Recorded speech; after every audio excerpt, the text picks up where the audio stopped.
Today, how lucky is the lucky country? The DFA Daily to the 7th of May 2020.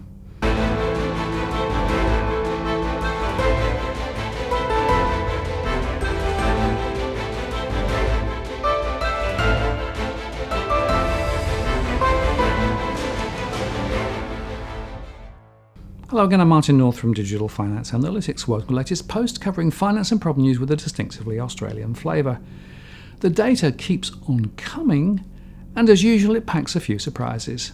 The ABS released their trade data to the end of March 2020 today. The net surplus jumped to $10.6 billion from $3.9 billion in February, which was revised down from $4.4 billion previously. Goods exports were up 21.6%, supported by catch-up shipments of iron ore and gold, and as China reopened after February. Market expectations had been for about $6 billion, so this was a nice surprise.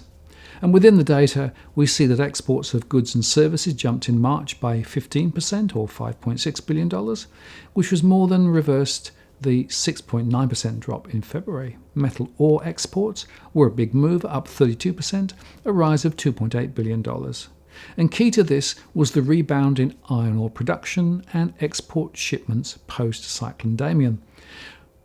The lift in the iron ore price in Aussie dollar terms was also a plus. So too was the volatile gold export segment, bouncing off a weak base, up 225% or $2.5 billion. But service exports fell further, down 9.4% or $0.7 billion, following an 8.5% fall in February. Imports of goods and services fell in the month, down by 3.6% or $1.2 billion, following a 4.6% fall last month. And within that, service imports collapsed, down 18.6% or $1.5 billion, following a 5.9% drop in February, reflecting the stalling of tourism and education thanks to reduced international travel. Now, this might just mean that we do not record a GDP drop this quarter, which will then put all the damage in the June quarter, which is going to be a shocker, and we may avoid a technical recession, but we will see. And AMP's Shane Oliver is turning a bit bullish, it seems. He wrote back in January, when the bushfires were raging, I feared Australia's luck had run out. But right now, I thank God I live in the lucky country. We are still not out of the woods on the virus, and there are some bad stats ahead on the economy. This is indicated by our Australian Economic Activity Tracker, which is based on high-frequency alternative data and is running down 40% on year-ago levels, reflecting a preponderance of components most affected by the shutdown. The good news is that it is up from its early April low, but there is still bad news ahead for us in the official statistics. Unemployment most likely spiked to around 10% last month, which is the highest since the 20% seen during the Great Depression, and official data is to be released in the months ahead, which will likely reflect a 10 to 15% contraction in the economy in the first half of the year, all of which risks further depressing confidence. But three things, he says, suggest Australia looks likely to come through this period of global misery relatively well compared to many other countries, and this may mean that the Australian economy contracts less and rebounds faster, ultimately supporting Australian asset classes relative to other countries' assets.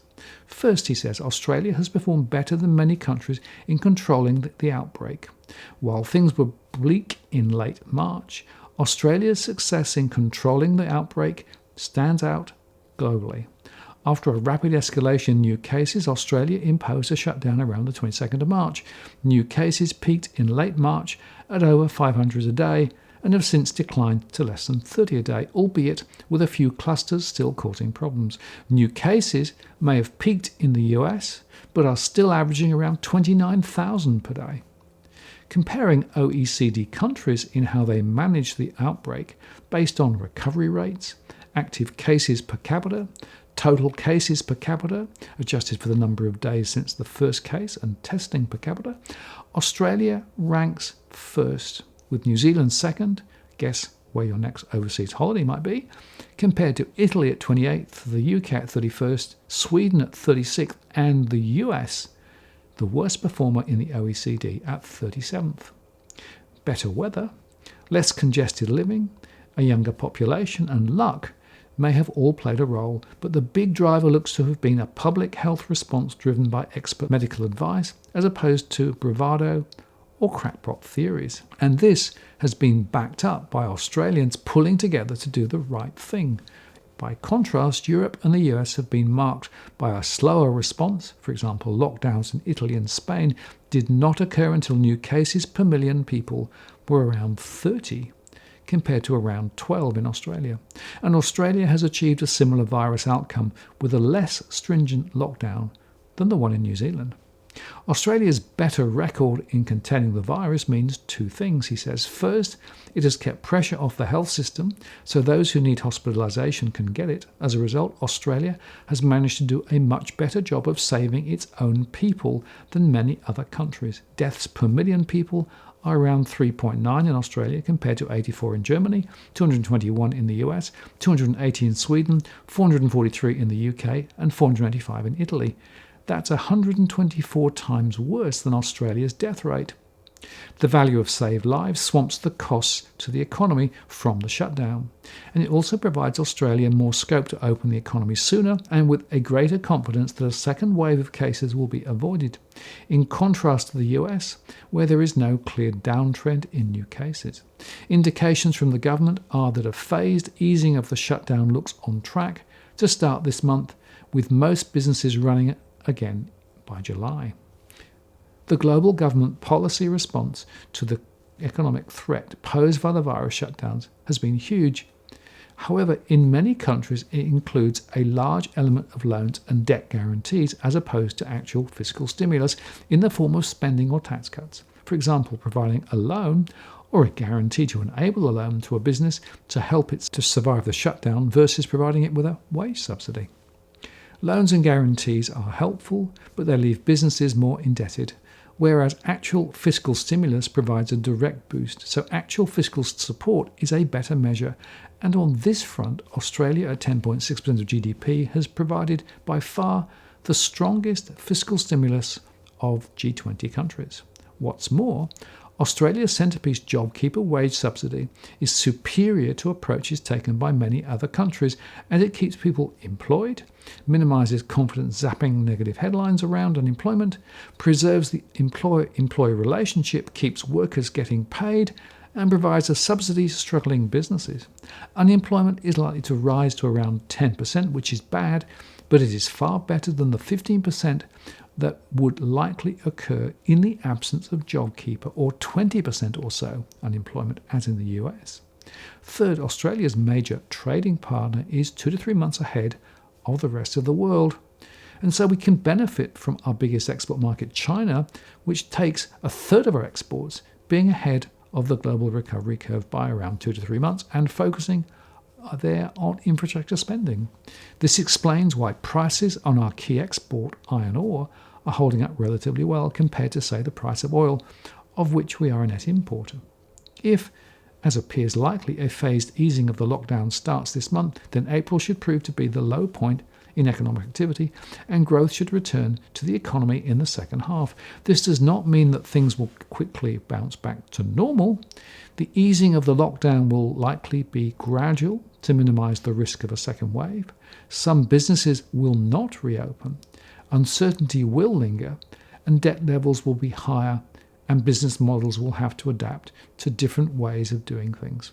This may mean returning to the office on a rotational basis and shops and restaurants reopening, but with distancing rules. Domestic travel may be back within a few months, but international travel looks unlikely in the absence of a vaccine until next year, maybe except to New Zealand.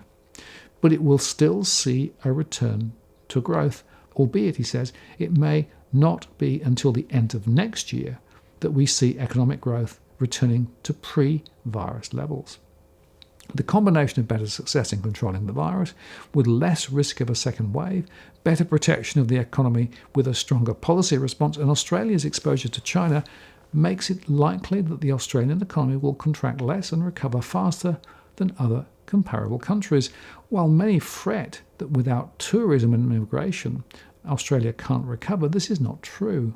The travel ban has only accounted for a small part of the hit on the economy. Australia actually has a tourism trade deficit of 1% of GDP, and we actually lose more from Australians going overseas than we gain from foreigners coming here. So a ban on international travel will actually boost GDP. However, we do have a 2% trade surplus in education, and this would be lost if foreign students can't come. Similarly, immigration contributes less than 1% to economic growth each year in Australia. However, this is all dwarfed by the 10 to 15% hit to economic activity, which has mostly come from the domestic shutdown. And it could be argued that a workable testing and quarantine requirement could be introduced to allow students and immigrants to return in, say, 6 to 9 months' time. The main risks to watch for are a second wave of the virus cases, driving a new shutdown beyond the 6-month protection out to September provided by JobKeeper, increased job seeker, and the bank debt payment holidays. The lockdown triggering a house price crash, resulting in severe second-round effects on the Australian economy. This is probably a much greater risk if the lockdown continues beyond September, and political tensions around the origins of COVID-19 damaging Australia's trade relationships with China in some way. If, he says, as we expect the combination of better success in controlling the virus, a stronger economic policy response, and exposure to a recovering Chinese economy results in a relatively stronger recovery for the Australian economy, then Australian assets should benefit relative to global assets. And this could come via an appreciation of the Aussie dollar, which is in fact what has been happening more recently. And taking a longer view, new Ahuri research reveals that current seemingly high rates of home ownership in Australia are masking a long-term problem of serious housing inequality between older and younger generations and between wealthier and poorer households. This is not unique to Australia, as the research also compares Australia's ownership performance with 14 other Western countries and finds home ownership is in retreat generally. The research, Australian Home Ownership Past Reflections, Future Directions, undertaken for Ahuri by researchers from Swindon University of Technology, examines the growth of home ownership and its tenure dominance in Australia after the Second World War, together with its fading, most notably for younger households aged 25 to 44 over the last 4 decades. While Australia's overall home ownership rate appears to have held up well, it was 68% in 1976, 67% in 2016, the rate is projected to decline to around 63% for all households by 2040 and to 51% of households in the 25 to 55 age bracket, down from 60% in 1981. A housing system in which one half, predominantly older homeowners, acquires wealth and the other half, generally younger renters, doesn't, is a recipe for long-term social problems, says lead researcher Professor Terry Burke of the Swinburne University of Technology. The research suggests that while no single policy failure, single political decision, or single market or state failure has eroded the ability to achieve the ownership dream, the change has come from complex shifts throughout the entire institutional environment. While weakening affordability has been an important factor in this erosion, other factors should not be neglected, including an increase in casualised employment, a financial and tax environment favouring rental investors, the emergence of new housing products largely designed for rental living, the inability of housing supply to match population and household growth, and the financialisation of housing. The financialisation of housing is an international factor and is best understood as the process where housing is treated as a commodity to be invested in rather than as a home, meaning more and more money flows into housing but without any necessary improvement in housing supply or quality, says Professor Burke. An important finding in the context of COVID-19 is that crises such as the global financial crisis, which produced major falls in dwelling prices in many countries, although less so in Australia, did not create a return to ownership. Fiscal austerity, lack of finance, weakened household income, purchases being outbid by investors for available finance all meant ownership in most Western countries fell sharply after the global financial crisis, rather than increased. Broadly, Australia now has an institutional environment which no longer supports ownership as it did in the past, says Professor Burke. This means the housing system will become more inequitable, irrespective of what incremental housing policy reforms are made. Given this, we have to rethink what sort of housing system is appropriate for Australia's future. Either we embrace fundamental and broad-based reforms to rebuild ownership, or we accept a retreat from its historical dominance, moving to a system which has more balance between rental and ownership, what we can call a dual tenure system. For governments, new policy instruments will be needed to give renters the opportunity to achieve greater security, affordability and livability in private rental, while also rebuilding social housing. But policies beyond housing are also important, including enabling renters to create wealth and/or processes to redistribute some of the asset-generated wealth of owners. In addition, governments will need to supply greater income support for households in older age, as older renters on the age pension struggle with unaffordable rents. And none of these will be achieved unless Australia has a national housing and urban strategy to facilitate a policy conversation around a housing future. And I have to say that I think that is a good commentary on where we are and what needs to be done. But my worry is that the knee-jerk reaction to coming out of the COVID crisis is to throw money at short-term strategies, for example, giving away further incentives to try and get more first-time buyers into the market, to change from stamp duty through to some sort of land tax, and to fast-track development opportunities of high-rise construction on the outskirts of town, as we're seeing already being discussed in New South Wales. Plus, of course, the ironic situation where houses can be opened for visitors to buy them, but houses of worship are still closed. But the concern I have is that if we don't take this opportunity to craft a strategic alternative, then we're going to just repeat the mistakes of the past. And the tactical need to try and stoke growth quickly may actually overtake the strategic opportunity that we have to lay the foundations for a future where housing is predominantly seen not as an investment class, but as somewhere to live. That actually is probably the challenge that needs to be answered if Australia is truly long-term to remain the lucky country. The risk that I see as we take the shortcut route and try and repeat the mistakes of the past. And from a political perspective, you can understand why they might want to do it. But from a strategic perspective, that would be one of the biggest mistakes of all. I'm Martin North from Digital Finance Analytics. Many thanks for watching, and I'll see you again next time.